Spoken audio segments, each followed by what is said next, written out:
नमस्कार, मैं हूं विकास भदौरिया और आप देख रहे हैं खबरों की खबर।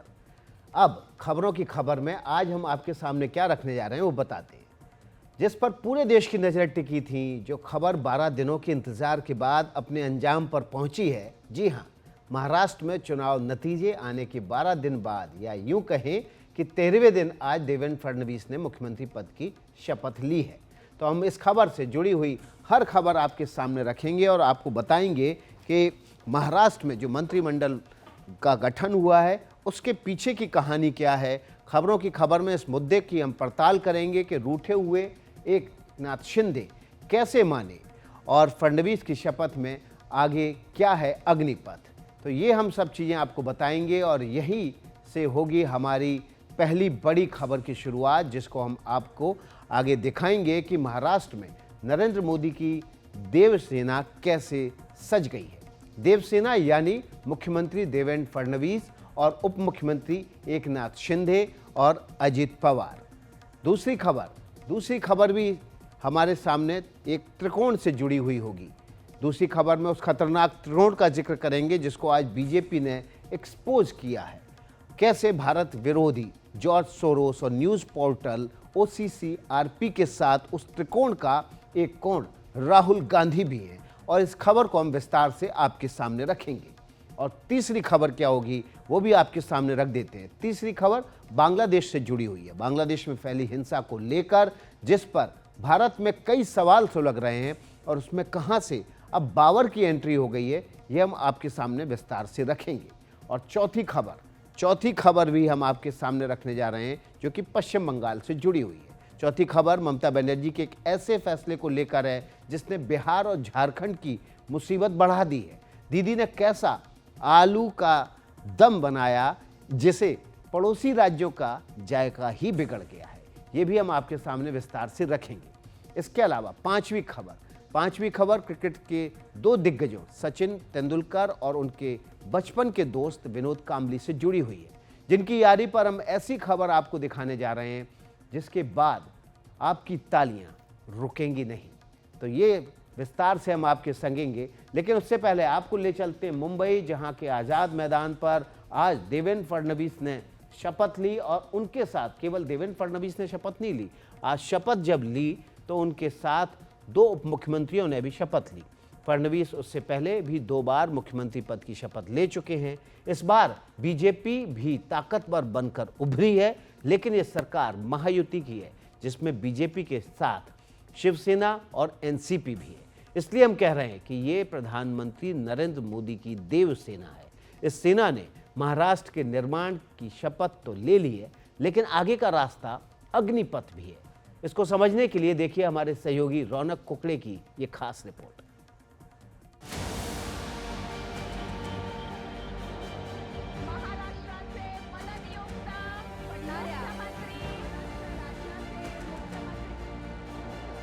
सरकार नई है, चेहरे वही हैं, बस किरदार बदल गए हैं। मुख्यमंत्री उप मुख्यमंत्री बन गए। एकनाथ रमणभाई संभाजी शिंदे ईश्वर साक्ष शपथ घेतो की कायद्याद्वारे स्थापित झाले आहे।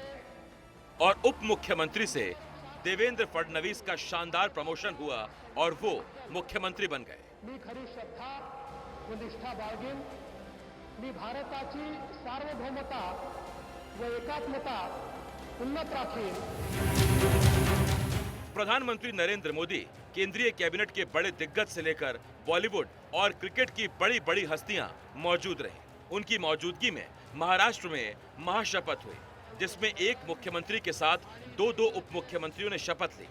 बाकी मंत्रियों का फैसला बाद में होगा।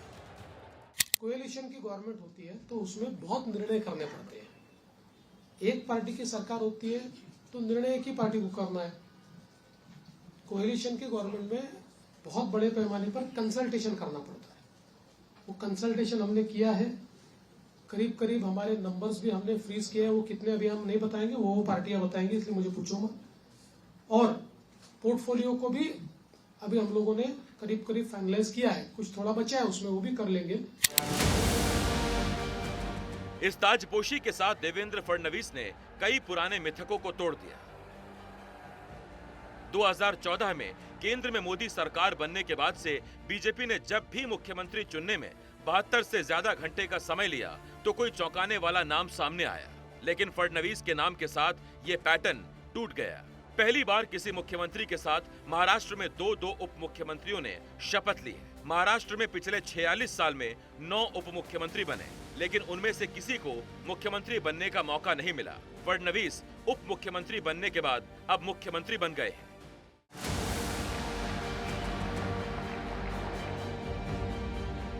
फडणवीस 5 साल बाद अपनी बादशाहत पाकर खुश हैं और बीजेपी राज्य में अपना राज पाकर। मैं अभिनंदन देना चाहती हूं हमारे आदरणीय एकनाथ शिंदे जी को और अजीत पवार जी को, क्योंकि उन्होंने व्यक्तिगत अपने जो भी आकांक्षा अपेक्षा है उसके ऊपर रखा है महाराष्ट्र प्रदेश की आकांक्षा अपेक्षा। और जिस ढंग से तीनों काम करेंगे एक विकसित राष्ट्र के लिए, एक विकसित महाराष्ट्र के लिए, मैं मानती हूँ ये एक नया पर्व है पूरे देश में। देखिए, मैं शुभेच्छा दिल से देता ही हूँ। आज यहाँ पर लाखों की तादाद में लोग यहाँ पर मौजूद हैं। आप लोग देख रहे हैं कि लोगों में एक लोकप्रिय मुख्यमंत्री और उप मुख्यमंत्री, प्रधानमंत्री जब खुद यहाँ आते हैं, इसका महत्व क्या है आप समझ सकते हैं। आज महाराष्ट्र विकास की ओर चल पड़ा है, राज्य की स्थिर सरकार मिली है। क्या बहुत आनंद है। देखो माहौल कितना है और कितने सारे लोग आए हैं, राज्य भर से आए हैं और देश भर से बड़े बड़े नेता आए हैं। 28% मराठा और 38% ओबीसी जातियों वाले महाराष्ट्र में बहुत कम आबादी वाले ब्राह्मण तबके से आने वाले देवेंद्र फडणवीस का मुख्यमंत्री बनना आसान नहीं था।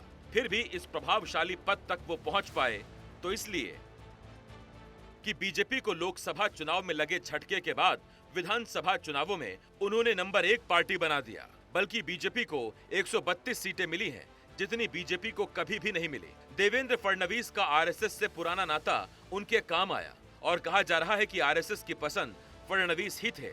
अपनी संगठनात्मक और प्रशासनिक क्षमता के लिए फडणवीस प्रधानमंत्री नरेंद्र मोदी की भी पसंद है।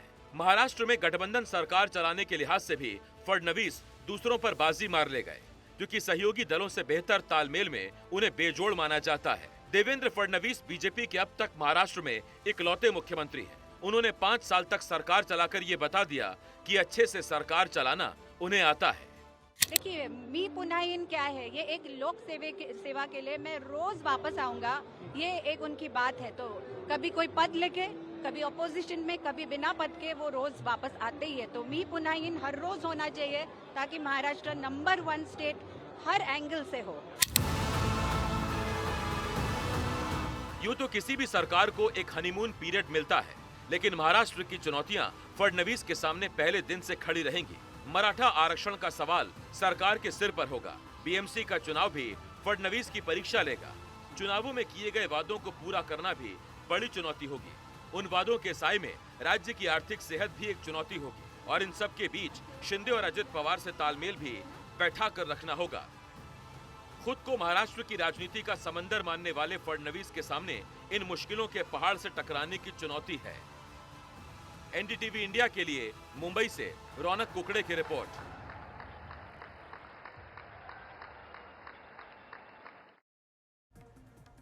तो पहले देवेंद्र फडणवीस ने मुख्यमंत्री पद की शपथ ली, फिर एकनाथ शिंदे ने उप मुख्यमंत्री पद की शपथ ली। लेकिन शपथ लेने से पहले एकनाथ शिंदे ने मंच से 4 लोगों का नाम लिया। एक शिवसेना के संस्थापक बाल ठाकरे का, दूसरा अपने राजनीतिक गुरु आनंद दिघे का और तीसरा प्रधानमंत्री नरेंद्र मोदी का और चौथा केंद्रीय गृह मंत्री अमित शाह का भी नाम उन्होंने लिया।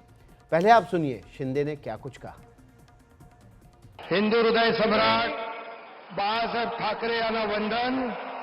गुरुवर्य धर्मवीर आनंद दिघे साहेबांचं स्मरण आणि देशाचे कर्तबगार आणि लोकप्रिय प्रधानमंत्री नरेंद्र मोदीजी व देशाचे कणखर गृहमंत्री अमितभाई शाह यांच्या भक्कम पाठिंब्याने, आशीर्वादाने तसेच राज्यातील 13 कोटी जनतेच्या आशीर्वादाने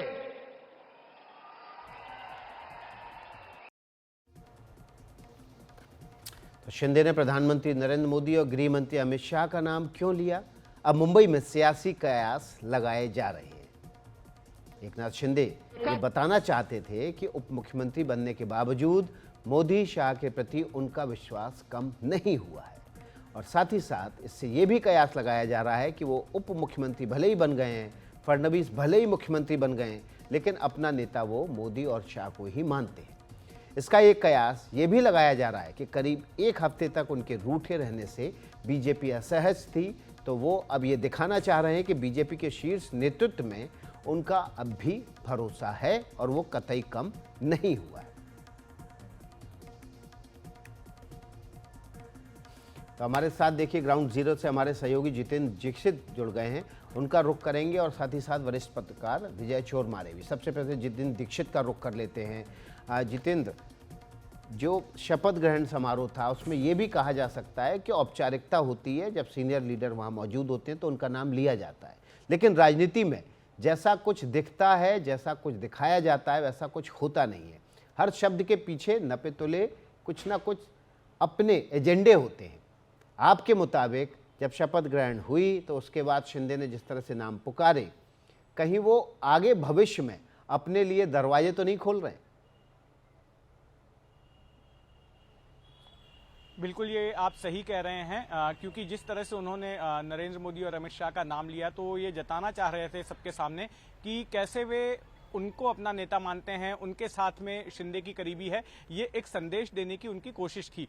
दूसरा ये कि एक बात इससे ये भी साफ हो रही है कि समारोह के दौरान जो कुछ भी हुआ और उससे पहले जो कुछ भी हो रहा था, कि उनके देवेंद्र फडणवीस के साथ रिश्ते आने वाले वक्त में नरम गरम रहने वाले हैं, क्योंकि कुछ ऐसे मसले हैं जिन पर विवाद हो सकता है। अभी भी ये स्पष्ट नहीं है कि गृह मंत्रालय जो शिंदे मांग रहे हैं वो उन्हें मिलेगा, नगर विकास मंत्रालय जो शिंदे मांग रहे हैं वो उनको मिलेगा, और विधानसभा के स्पीकर का पद भी उन्होंने मांगा है। तो उस पर क्या फैसला होता है? मंत्रालयों का बंटवारा अभी होना बाकी है। आने वाले हफ्ते में हो सकता है कि ये काम पूरा हो जाएगा, और तभी हमें पता चलेगा कि इनके बीच आगे किस तरह के रिश्ते मौजूद रहते हैं।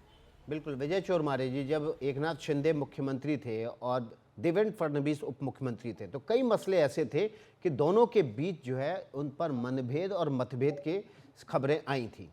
अब इस बार पासा पलट गया है, तो क्या शिंदे साहब जो आज शपथ ग्रहण से पहले नाम पुकार रहे थे, वो ये जताना चाह रहे थे कि उनको भी ताकत वहीं से मिल रही है जहां से आप ताकत देवेंद्र फडणवीस जी विड्रॉ करेंगे? सही है विकास जी। एकनाथ शिंदे ने जो प्रधानमंत्री नरेंद्र मोदी जी का और अमित शाह जी का नाम लिया, उससे वो जताना चाहते हैं कि हमारा बीजेपी के शीर्ष नेतृत्व पर विश्वास है, और आगे भी उनका समर्थन, यानी मोदी जी का और अमित शाह जी का समर्थन वो चाहते हैं, और समर्थन लेके वो महाराष्ट्र में काम करेंगे। इसका दूसरा अर्थ ये निकलता है कि जो देवेंद्र फडणवीस जिस तरह से काम करते आए हैं, पहले 5 सालों में मुख्यमंत्री के रूप में काम करते हैं, वो मोदी जी की तरह काम करते हैं, सारा कंट्रोल अपने हाथ में लेते हैं। एकनाथ शिंदे ये बताना चाहते हैं कि कंट्रोल उन पर नहीं चलेगा। वो कौन सा भी होम मिनिस्ट्री मिले या और अर्बन डेवलपमेंट मिनिस्ट्री मिले या नहीं मिले, मगर वो अपने हिसाब से पहले मुख्यमंत्री रहे, मुख्यमंत्री के नेतृत्व में काम करेंगे, मगर उनका मुख्यमंत्री का रिमोट कंट्रोल उन पर नहीं चलेगा। वो अपने हिसाब से काम करेंगे। मुझे लगता है देवेंद्र फडणवीस के सामने आगे के कार्यकाल में यही बड़ी चुनौती रहेगी, एकनाथ शिंदे के साथ काम करना, उनके साथ डील करना और उनको साथ लेके राज्य को आगे बढ़ाना। ये बहुत बड़ी चुनौती है, क्योंकि अजीत पवार तो देवेंद्र फडणवीस को समर्थन रहेगा। अजीत पवार और देवेंद्र फडणवीस के रिश्ते बहुत अच्छे हैं, आगे भी रहेंगे। दोनों एक दूसरे के हिसाब से काम करते हैं, मगर एकनाथ शिंदे आज जो बैठक व्यवस्था आपने देखी स्टेज पर, वो बैठक व्यवस्था भी ये सिद्ध होता है कि देवेंद्र फडणवीस और अजीत पवार एक साथ थे। उसके बीच में राज्यपाल थे, मोदी जी थे, बाद में राज्यपाल, और एकनाथ शिंदे अलग अकेले बैठे थे। ये बैठक व्यवस्था भी आगे के सारे जो सूत्र है उसका इशारा करती है। विकास जी, बहुत बहुत शुक्रिया विजय चोरमारे जी और जितेंद्र दीक्षित ग्राउंड जीरो से अपडेट देने के लिए और इस पूरी खबर का आकलन करने के लिए। अब महाराष्ट्र की खबरों से बाहर निकलते हैं और आपको ऐसी खबर दिखाते हैं जिसके बारे में जानना आपके लिए बहुत ज़रूरी है। बीजेपी ने बाकायदा प्रेस कॉन्फ्रेंस करके एक अंतर्राष्ट्रीय साजिश पर सवाल उठाया है, जिसमें उसने एक खतरनाक त्रिकोण की बात की है। बीजेपी का आरोप है कि इसमें 2 कोण तो विदेश से ही जुड़ते हैं, लेकिन एक कोण देश के अंदर राहुल गांधी है। राहुल गांधी की वो तस्वीरें भी बीजेपी ने जारी की हैं जिसमें वो उन विदेशी पत्रकारों और एग्जीक्यूटिव के साथ दिख रहे हैं जो भारत विरोधी रुख के लिए जाने जाते हैं। पहले इस त्रिकोण को देखिए जिसका दावा बीजेपी कर रही है। बीजेपी सांसद संबित पात्रा का कहना है कि ये खतरनाक त्रिकोण देश विरोधी हरकतों में लगा है। पूरा बयान पात्रा की जुबानी ही सुनिए। आज के इस प्रेस कॉन्फ्रेंस में एक त्रिकोण बनता है। We are going to talk about this dangerous triangle which is trying to destabilize India. और ये जो त्रिकोण है, इसमें एक तरफ अमेरिका में बैठे जॉर्ज सोरोस, उनकी फाउंडेशन है, कुछ अमेरिका की एजेंसीज भी हैं। त्रिकोण के एक और एक बहुत बड़ी न्यूज पोर्टल है जिसका नाम OCCRP, organized crime and corruption reporting project, जिसके विषय में आप सब पत्रकार हैं, आप सभी जानते हैं, वह है। और त्रिकोण के जो आखिरी कोने में, जो सबसे महत्वपूर्ण कोना जो हिंदुस्तान से संबंध रखता है, उस कोने में राहुल गांधी है, traitor of the highest order. और आज जब मैं ये शब्द प्रयोग कर रहा हूं तो मुझे किसी प्रकार का भी भय नहीं है, क्योंकि मैं भारतीय हूं। दरअसल फ्रेंच अखबार मीडिया पार्ट ने OCCRP की पोल खोल दी है। उसकी रिपोर्ट में कहा गया है कि OCCRP को अमेरिकी सरकार से आधी फंडिंग मिली है। अमेरिका से OCCRP को $47 मिलियन मिले। जॉर्ज सोरोस से भी फंडिंग मिली। जॉर्ज सोरोस घोषित रूप से भारत विरोधी है। OCCRP ने नहीं बताया अमेरिका से कितनी फंडिंग मिली। OCCRP ने अदानी ग्रुप के खिलाफ रिपोर्ट छापी थी। फंड करने वालों को OCCRP में वीटो पावर मिली है। OCCRP और कांग्रेस के बीच ये रिश्ता क्या कहलाता है, ये विस्तार से समझने की कोशिश करेंगे, लेकिन पहले बता देते हैं कि OCCRP है क्या। OCCRP organized crime and corruption reporting project, संगठित अपराध, भ्रष्टाचार, वित्तीय गड़बड़ियों पर रिपोर्टिंग। मीडिया पार्ट की रिपोर्ट के मुताबिक सालाना बजट 178 करोड़ रुपए। कई पत्रकार इसके पेरोल पर हैं। कुल मिलाकर 200 स्टाफ है। OCCRP पर सनसनी फैलाने और पूर्वाग्रह के आरोप है। OCCRP के रिपोर्टर का इस्तेमाल फिलीपींस में तख्ता पलट के लिए किया गया। OCCRP पर पुख्ता सबूत के बिना रिपोर्ट देने का आरोप है। अमेरिका के हितों में काम करने के आरोप है। OCCRP पर पत्रकारिता के दायरे से बाहर जाकर नीतियों को प्रभावित करने के आरोप है। अब बीजेपी आरोप लगा रही है कि कांग्रेस, इंडिया गठबंधन और राहुल गांधी जैसे नेता अपना एजेंडा चलाने के लिए OCCRP के रिपोर्ट को आगे बढ़ाते हैं, जबकि ये नहीं सोचते कि कैसे OCCRP जैसी एजेंसियां भारत की विकास गाथा को नुकसान पहुंचाने का काम करती हैं। OCCRP के अपुष्ट आरोपों को लेकर कांग्रेस ने कैसे देशवासियों के जानो माल से खिलवाड़ किया, देश को आर्थिक क्षति पहुंचाई और देश की संसद का काम बाधित किया, जरा ये देख लीजिए। जुलाई 2021 में OCCRP ने पेगासस से जासूसी के आरोप लगाए। पत्रकारों, नेताओं और एक्टिविस्ट की जासूसी के आरोप लगे। कांग्रेस ने इस मुद्दे को जोर शोर से उठाया। अगस्त 2022 में सुप्रीम कोर्ट ने कहा कि जासूसी के सबूत नहीं मिले। सुप्रीम कोर्ट के फैसले के बाद भी कांग्रेस ने मुद्दा नहीं छोड़ा। हिंडनबर्ग ने अदानी ग्रुप पर आरोप लगाए। अदानी ग्रुप ने आरोपों को बेबुनियाद बताया। सेबी में हिंडनबर्ग की साजिश बेपर्दा हुई। फिर OCCRP ने भारतीय संस्थाओं को निशाना बनाया। कांग्रेस ने इसके बाद संसद में हंगामा किया। कांग्रेस ने PAC जांच की मांग की। सुप्रीम कोर्ट की गठित कमेटी को जांच में कुछ नहीं मिला। OCCRP ने कोयला, खनन और ऊर्जा क्षेत्र की कंपनियों को निशाना बनाया। कई कंपनियां देश छोड़कर चली गईं। देश को करोड़ों का नुकसान हुआ। कांग्रेस नेता जयराम रमेश ने OCCRP का बचाव किया। OCCRP ने भारतीय कोवैक्सीन पर सवाल उठाए। कांग्रेस नेताओं ने सुर में सुर मिलाया। कांग्रेस नेताओं ने कहा यह असुरक्षित हो सकता है। तब भारतीयों के सामने जिंदगी मौत का सवाल था। आखिर कोवैक्सीन ने करोड़ों भारतीयों की जिंदगी बचाई।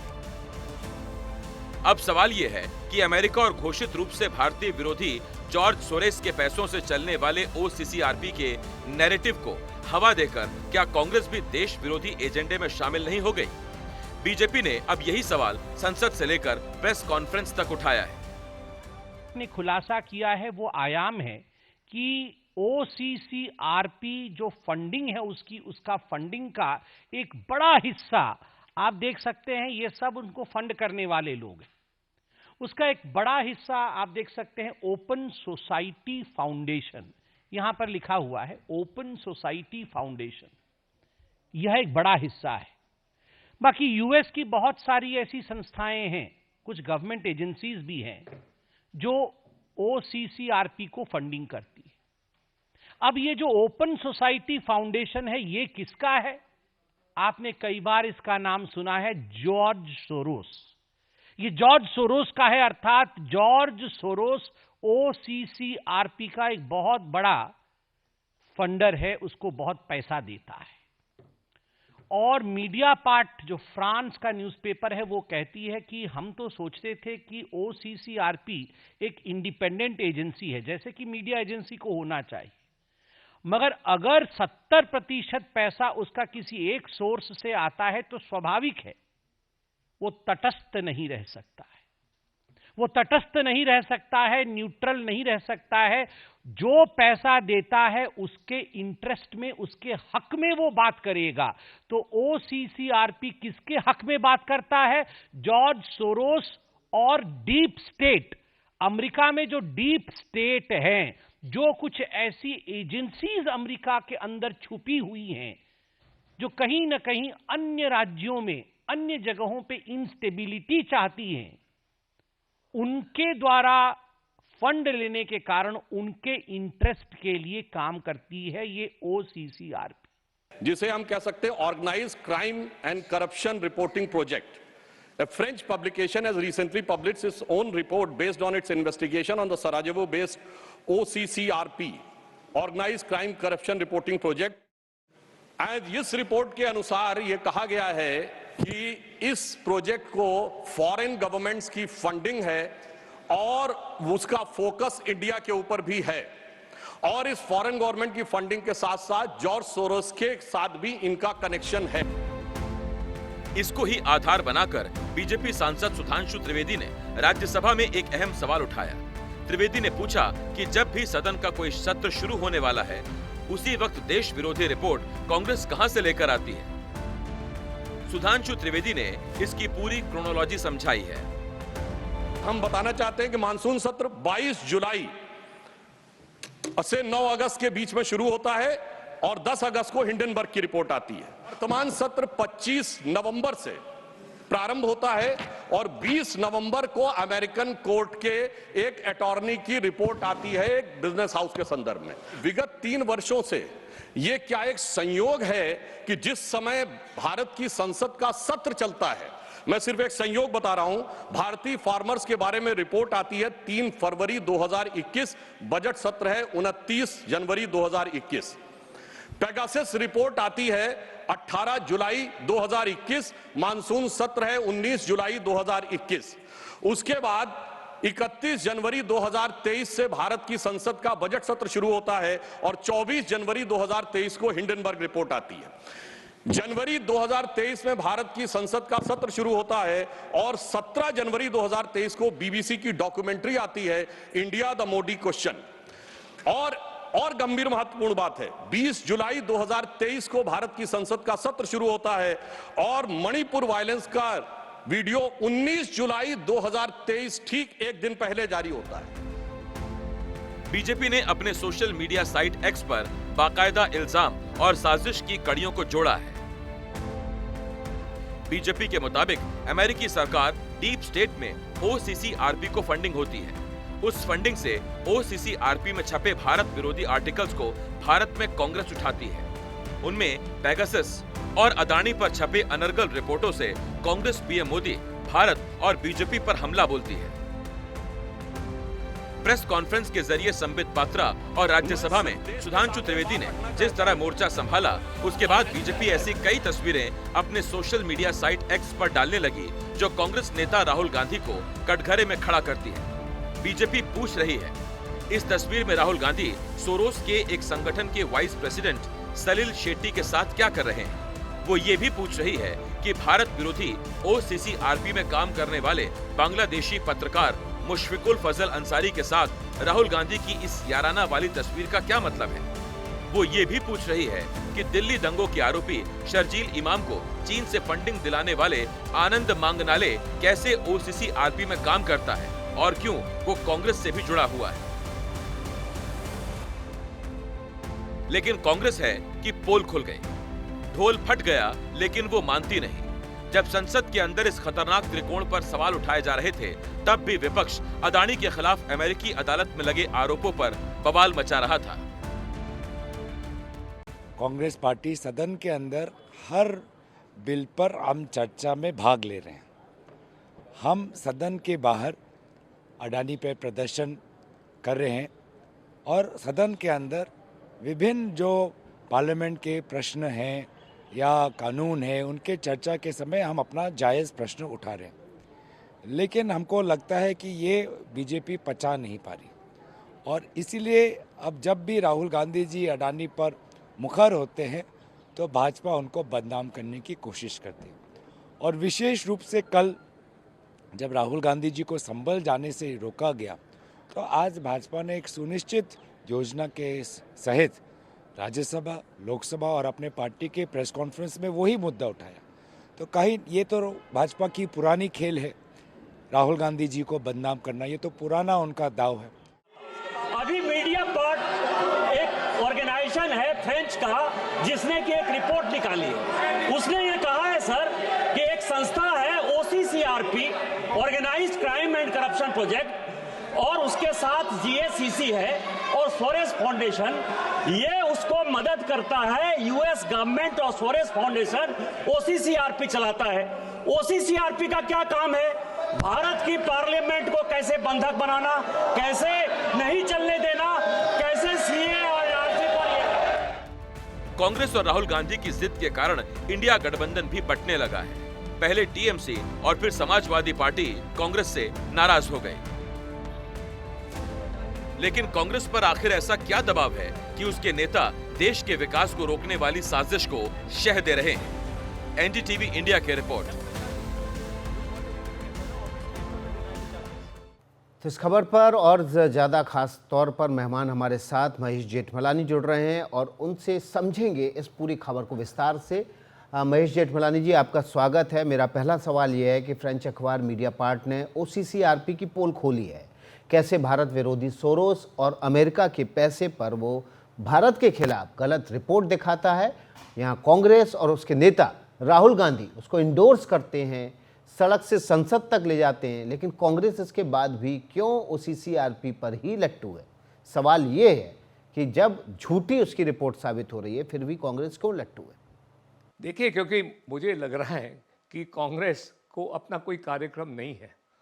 वो सिर्फ इंडिया को डिवाइड करने का, उसका लक्ष्य सिर्फ इंडिया को डिवाइड करने का है और इंडिया की इकोनॉमिक स्टेबिलिटी को अंडरमाइन करने की बात है।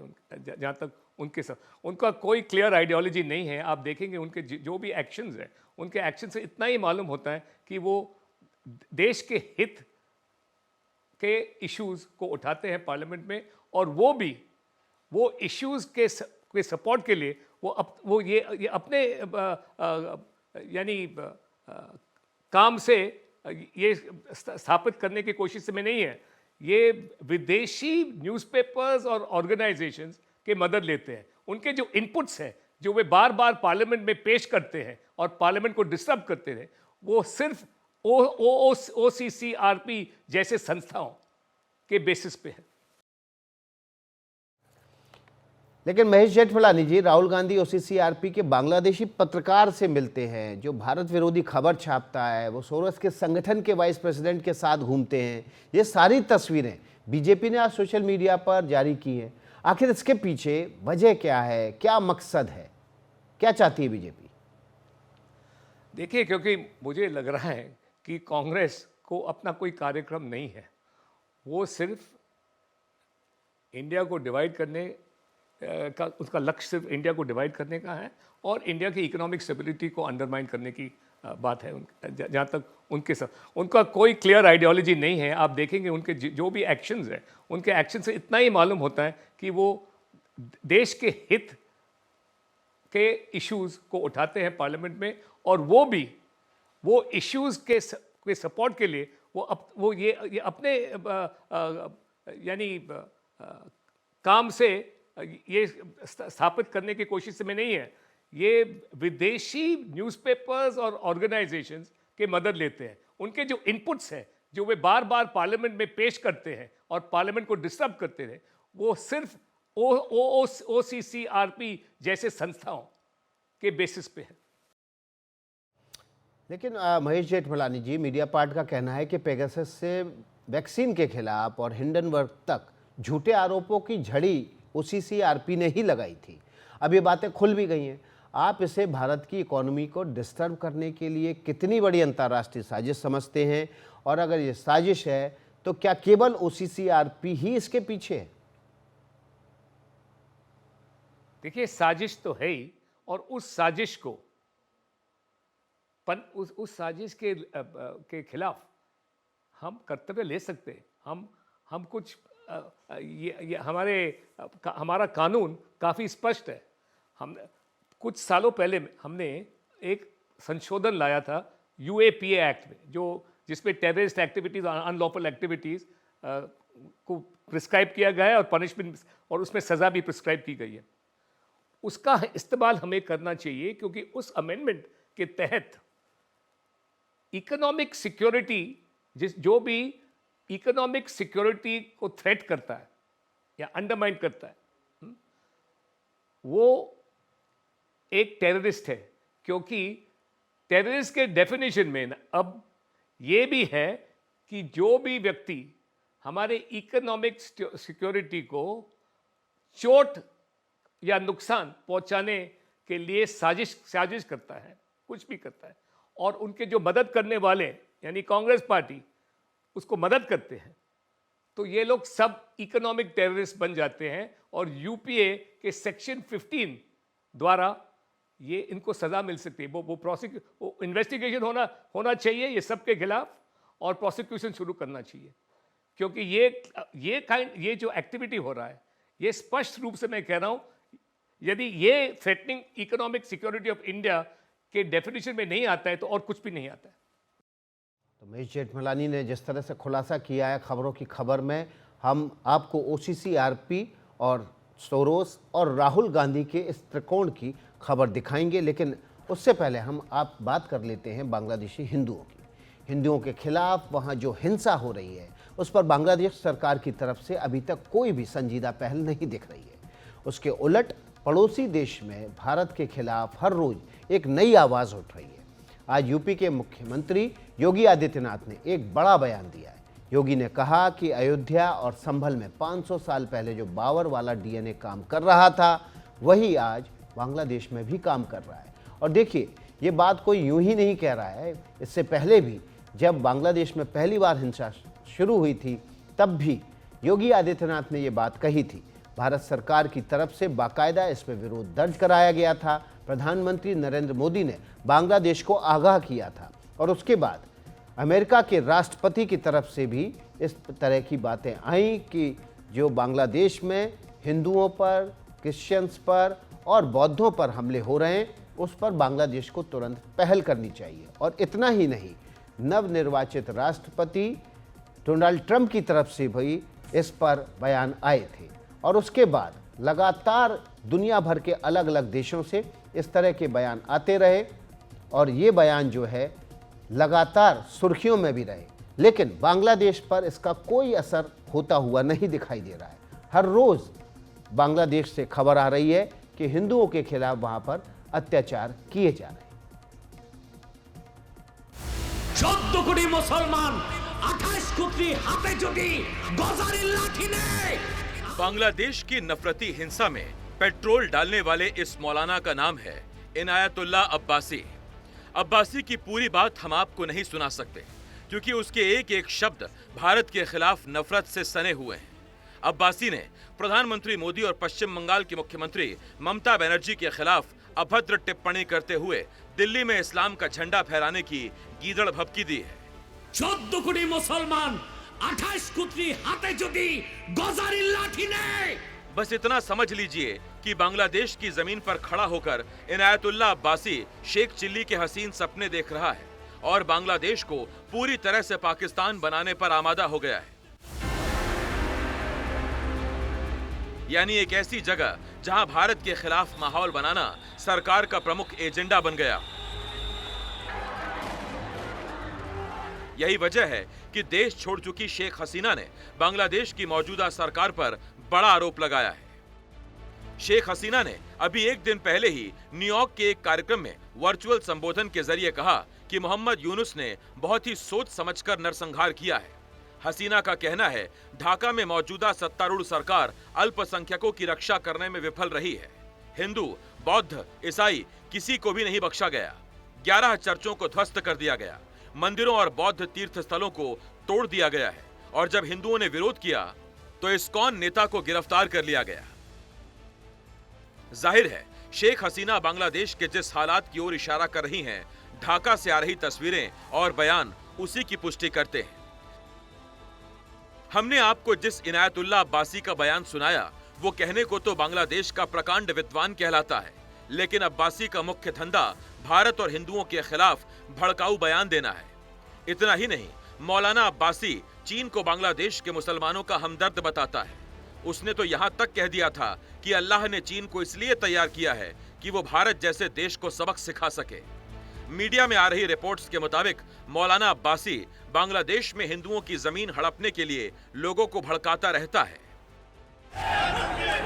भारत से लेकर अमेरिका तक बांग्लादेश में हिंदुओं के खिलाफ जारी हिंसा का विरोध किया जा रहा है। खुद बांग्लादेश छोड़ चुकी वहां की पूर्व प्रधानमंत्री शेख हसीना भी इसे नरसंहार कहते हुए मोहम्मद यूनुस सरकार की घेराबंदी कर रही हैं।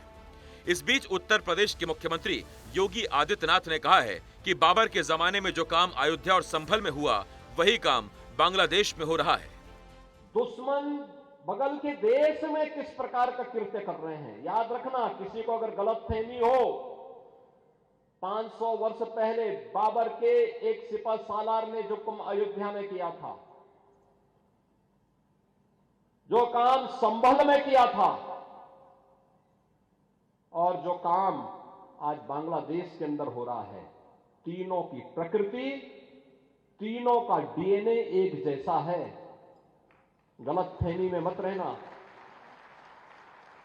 अगर कोई ये मानता है कि वो बांग्लादेश में हो रहा है तो यहां भी बांटने वाले तत्व उनके लिए बेट बन करके खड़े हो रखे हैं, पहले से खड़े हैं। मुझे नहीं पता कि मुख्यमंत्री जी कितना साइंस जानते हैं, मुख्यमंत्री जी ने कितनी बायोलॉजी पढ़ी है मैं नहीं जानता हूं, लेकिन मैं उनसे एक बार निवेदन करना चाहता हूं कि बार बार वो डीएनए की बात कर रहे हैं, डीएनए की बात ना किया करें। मैं आपके माध्यम से और बड़ी जिम्मेदारी से कह रहा हूं मैं कि वो डीएनए की बात ना करें, और अगर डीएनए की बात करते हैं तो मैं भी अपना डीएनए और हम सब लोग अपना डीएनए चेक कराना चाहते हैं, और मुख्यमंत्री जी आप भी अपना डीएनए चेक करा दो। मैं भी चेक कराना चाहता हूं अपना डीएनए, और मुख्यमंत्री जी आप भी अपना डीएनए चेक करा दो। इसलिए मेरा निवेदन है कि डीएनए की बात मुख्यमंत्री जी को शोभा नहीं देती है। एक संत होकर के, योगी होकर के और भगवा पहनने के बाद उन्हें इस तरह की भाषा और इस तरह डीएनए की बात नहीं करनी चाहिए। बांग्लादेश में मोहम्मद यूनुस के नेतृत्व वाली अंतरिम सरकार के सामने चुनौतियां कई हैं। उसे हिंसा पर काबू पाना है, कट्टरपंथियों का दबाव झेलना है और ग्लोबल मंच पर अपनी छवि का भी ख्याल रखना है। भारतीय विदेश सचिव विक्रम मिस्री अगले सप्ताह बांग्लादेश का दौरा कर रहे हैं। दोनों देशों के बीच विदेश सचिव स्तरीय बातचीत होने वाली है। तख्ता पलट के बाद ये किसी भारतीय अधिकारी की बांग्लादेश में पहली उच्च स्तरीय यात्रा होगी।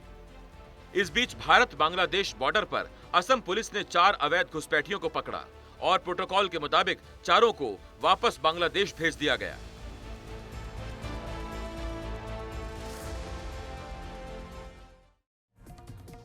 तो बांग्लादेश से लौटते हैं अपने देश और बात कर लेते हैं पश्चिम बंगाल के बॉर्डर की। पश्चिम बंगाल से सटी बिहार और झारखंड की सीमा पर आजकल आलू से लदे ट्रक खड़े हुए हैं। ममता सरकार के आदेश के बाद इन ट्रकों को बंगाल से बाहर नहीं जाने दिया जा रहा है, जिसके बाद पश्चिम बंगाल के पड़ोसी राज्यों में आलू का भाव आसमान छू रहा है। क्या है पूरा विवाद, ये रिपोर्ट देखिए। प्लीज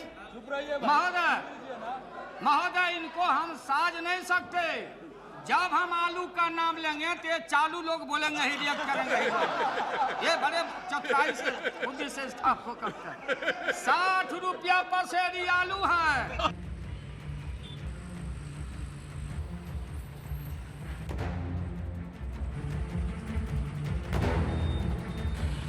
जहां लालू रहे वहां आलू भी अपनी मौजूदगी दर्ज कराता रहा।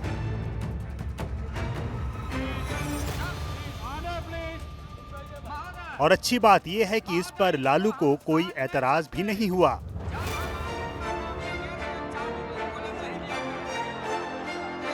लेकिन बढ़ती सर्दी के बीच आलू की वजह से संसद में गर्मी है और आलू इस बार संवाद का नहीं, विवाद का कारण बन गया है। आलू गरीबों का खाना है और ये पौष्टिक संतुलन में बड़ा मदद करता है। पिछले दिनों वेस्ट बंगाल की सरकार ने जो इंटर स्टेट ट्रेड जो होता है अध्यक्ष महोदय, एक राज्य से दूसरे राज्य में जो खाद्यान्न जाते हैं या अन्य प्रोडक्ट जाते हैं, उस कानून को धत्ता बताते हुए हजारों आलू लदे ट्रक को जो है बॉर्डर पर रोक दिया और उसको जबरन वापस करने का निर्णय इन लोगों ने लिया। अध्यक्ष महोदय, इससे आलू की कीमत, और मैं फिर दोहरा रहा हूं कि आलू गरीबों का भोजन है और झारखंड में गरीब जो है अत्यधिक आलू के कीमतों से बिल्कुल बहुत परेशान है। झारखंड के सांसद ने जो आरोप लगाया उसकी हकीकत क्या है, आपको झारखंड और पश्चिम बंगाल के बॉर्डर पर ले चलते हैं। धनबाद के मैथन में चेक पोस्ट पर पिछले 3 दिनों से आलू से लदा ट्रक रुका हुआ है। आगे बढ़ने की इजाजत नहीं मिलने के कारण आलू से लदे ट्रक वापस पश्चिम बंगाल के गोदाम में भेजे जा रहे हैं। झारखंड में 60 से 70% तक आलू पड़ोसी राज्य पश्चिम बंगाल से आता है। यहाँ हर रोज 80 से 110 ट्रक आलू की खपत है। एक ट्रक में लगभग 30 टन आलू लदा होता है।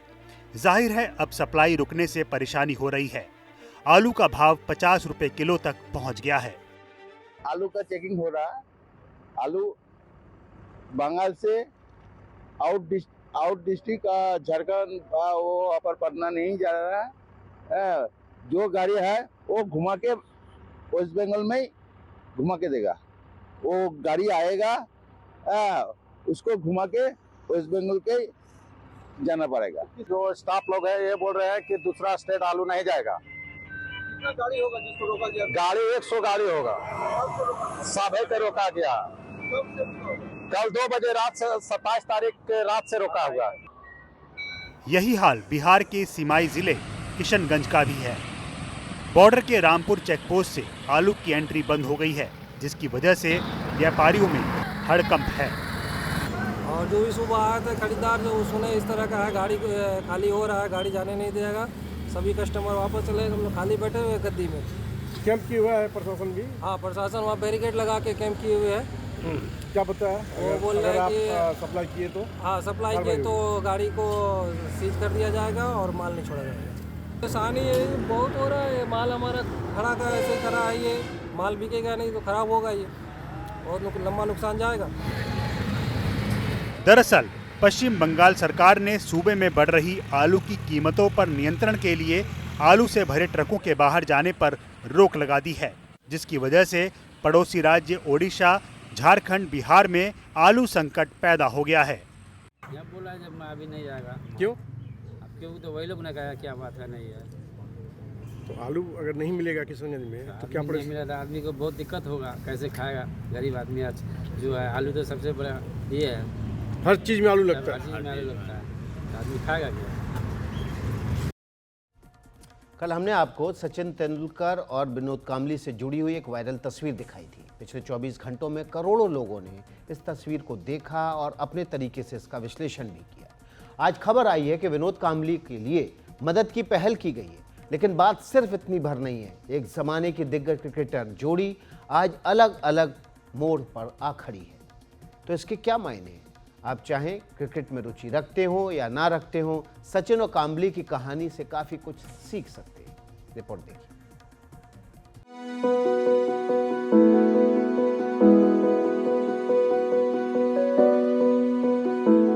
एनडीटीवी ने बुधवार के दिन आपको ये तस्वीर दिखाई थी। सचिन तेंदुलकर और विनोद कांबली दोनों अरसे बाद मुंबई में एक स्टेज पर दिखे। कांबली ने सचिन का हाथ पकड़कर उन्हें रोकना चाहा।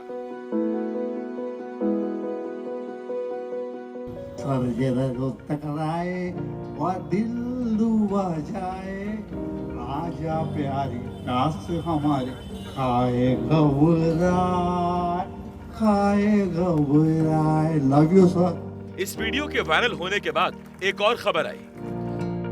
द टाइम्स ऑफ इंडिया के मुताबिक 1983 की वर्ल्ड कप विजेता टीम विनोद कांबली की मदद को तैयार है। अगर विनोद कांबली रिहैब सेंटर में जाने को तैयार होते हैं तो ऐसी स्थिति में उनके मेडिकल का खर्चा उठाने का प्रस्ताव दिया गया है।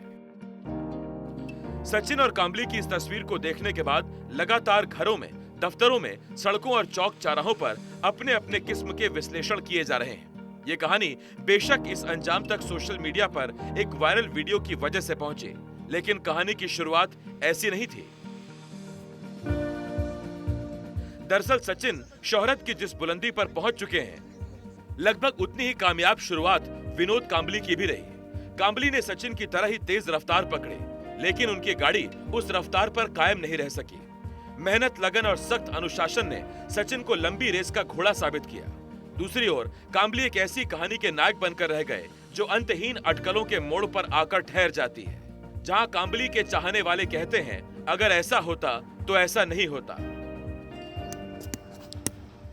शिवाजी पार्क की जिस तस्वीर ने, जिस वीडियो ने जो सोशल मीडिया पर वायरल हुई है और जिसने क्रिकेट की दुनिया में एक तरह की हलचल मचा दी है, उसकी कहानी दरअसल 1988 में, अब से 36 साल पहले शुरू हुई।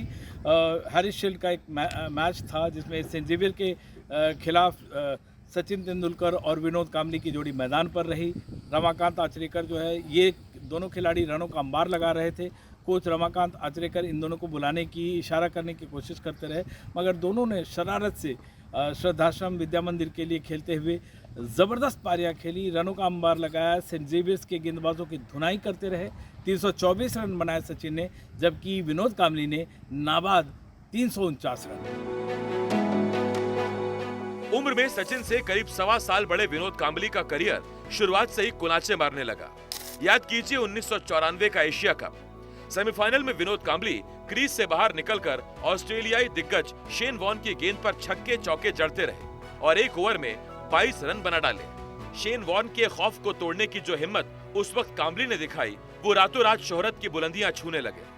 क्रिकेट की दुनिया के दिग्गज उस वक्त सचिन तेंदुलकर और ब्रायन लारा के साथ विनोद कांबली की भी तुलना करने लगे।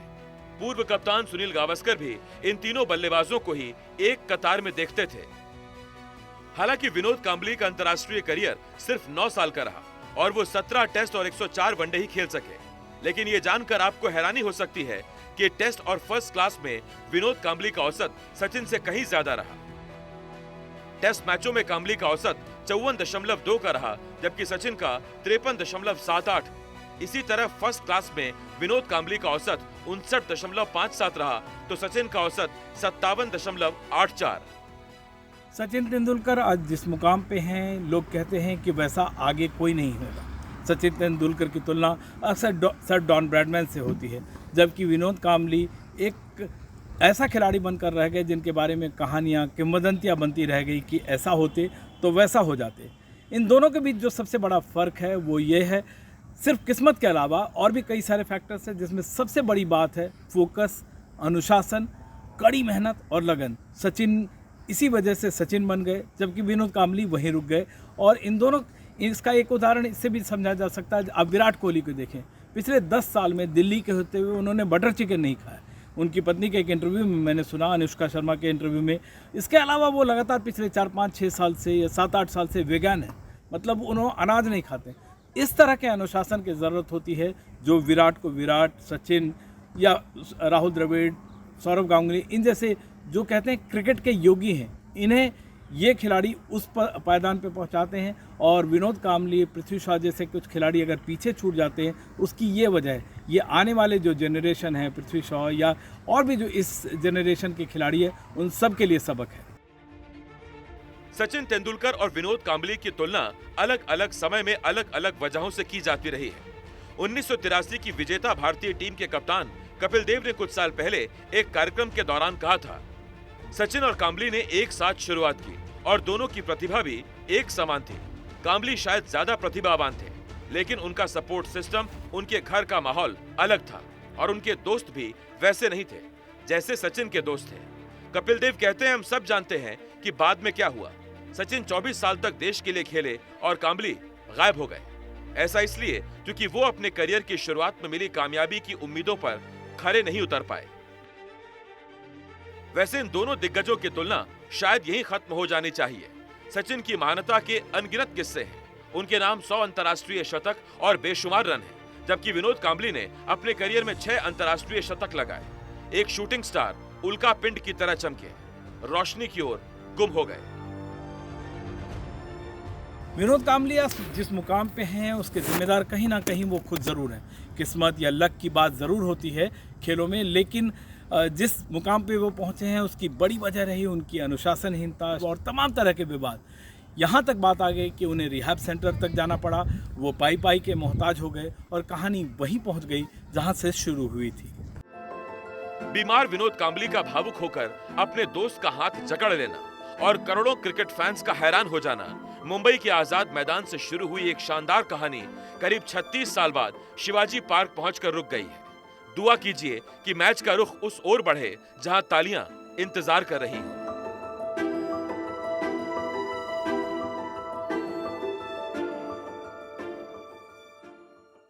इस तस्वीर ने पूरे देश को, क्रिकेट फैंस को झकझोर के रख दिया। और 1983 की वर्ल्ड कप टीम ने अगर विनोद कांबली का मदद कर, सहयोग कर हाथ बढ़ाने की बात कही है, तो ये भी सवाल उठा कि सचिन तेंदुलकर ने आखिर मदद का हाथ आगे क्यों नहीं बढ़ाया।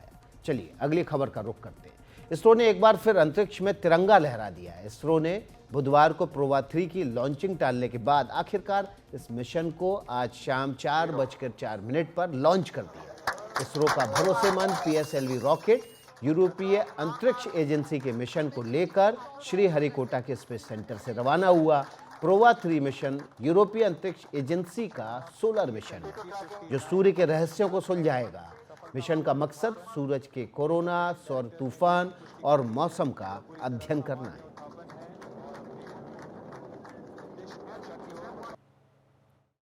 भारतीय अंतरिक्ष agency Indian space research organisation ने आज पोलर सैटेलाइट लॉन्च व्हीकल की 61वीं उड़ान पे यूरोपियन स्पेस एजेंसी का प्रोबा 3 सैटेलाइट अंतरिक्ष में सही कक्षा में प्रक्षेपित किया।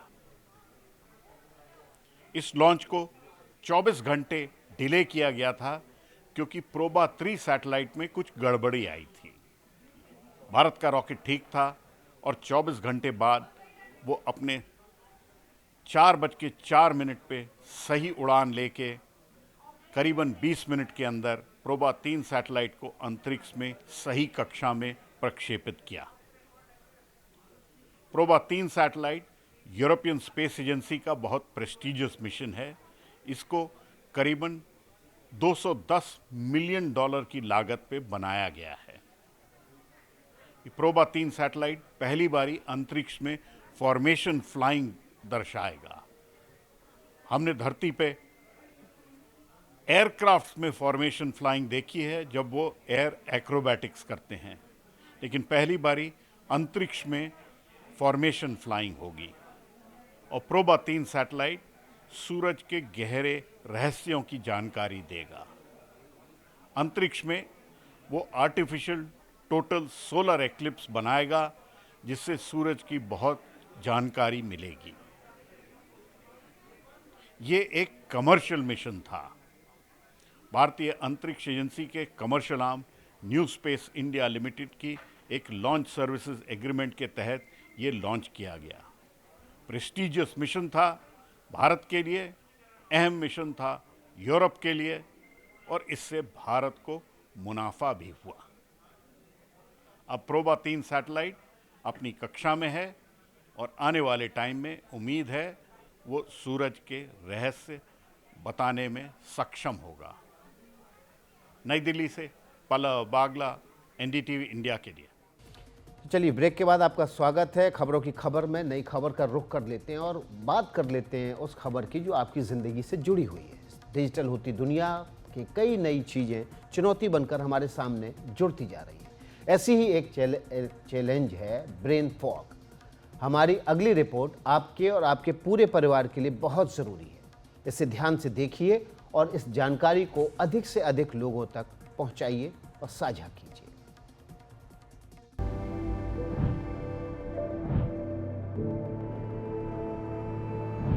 ब्रेन फॉग, इस नाम में ही बीमारी का मतलब छिपा हुआ है। ब्रेन का मतलब है मस्तिष्क, फॉग का मतलब है धुंध। यानी आपका मस्तिष्क जब किसी धुंध या असमंजस जैसी स्थिति में पहुंच गया है तो ये ब्रेन फॉग है। सबसे पहले आपको बताते हैं इसके लक्षण क्या हैं। ब्रेन फॉग से पीड़ित मरीज को भूलने की बीमारी होती है, भ्रम की स्थिति बनी रहती है, फैसला लेने में दिक्कत होती है, बात बात में तनाव होता है, इंसान ध्यान केंद्रित नहीं कर पाता, सिर में दर्द होता है, बेचैनी होती है।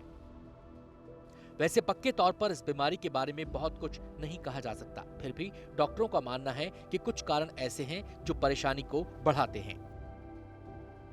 Because of excessive use of social media or nutritional deficiency or low immune system or infections or stress or any kind of nutritional deficiencies, maybe vitamin B12 or vitamin D, or if there is any hormonal imbalance in the way of thyrotoxicosis or hypothyroidism, this may cause brain fogging.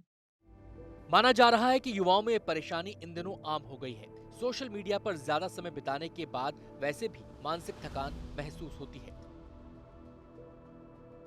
जानकार मानते हैं कि खुद को multitasking बनाने की जिद, हमेशा कामयाबी के पीछे दौड़ने की चाहत और तथाकथित सफल लोगों के लाइफस्टाइल की नकल भी ब्रेन फॉग की वजहों में शामिल है।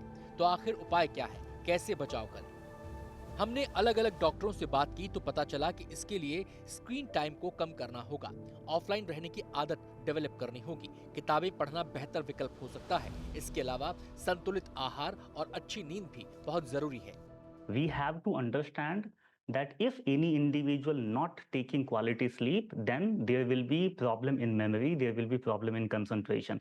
So quality sleep before 1 hour of bed, before 1 hour of sleep, we have to stop using any kind of screen. Second, nutritious diet. If any individual consuming junk food excessively, we have to stop consuming them or we need to decrease them significantly. Physical activity is also a kind of things that can help us to come out from brain fog. Physical activity means you can involve in running, yoga, meditation too, that can help individual, and last but very important, avoiding digital overstimulation. Corona का असर ये भी हुआ है कि लोगों का screen time बढ़ गया है। डिजिटल दुनिया से आप खुद को अलग ही नहीं रख सकते, लेकिन ब्रेन फॉग जैसी बीमारी से बचने के लिए एक संतुलन तो बनाना ही होगा। Bureau report, NDTV India. इस खबर को ज़रूर अपने साथियों, दोस्तों, रिश्तेदारों के साथ साझा कीजिएगा। Excessive use of social media, mobile, ये आपको ब्रेन फॉग की तरफ ले जा सकता है। अच्छी डाइट रखिए, खेलिए, कूदिए और ऑफलाइन रहने की आदत डालिए। मेरे साथ खबरों की खबर में इतना ही। एनडीटीवी पर खबरों का सिलसिला लगातार जारी है।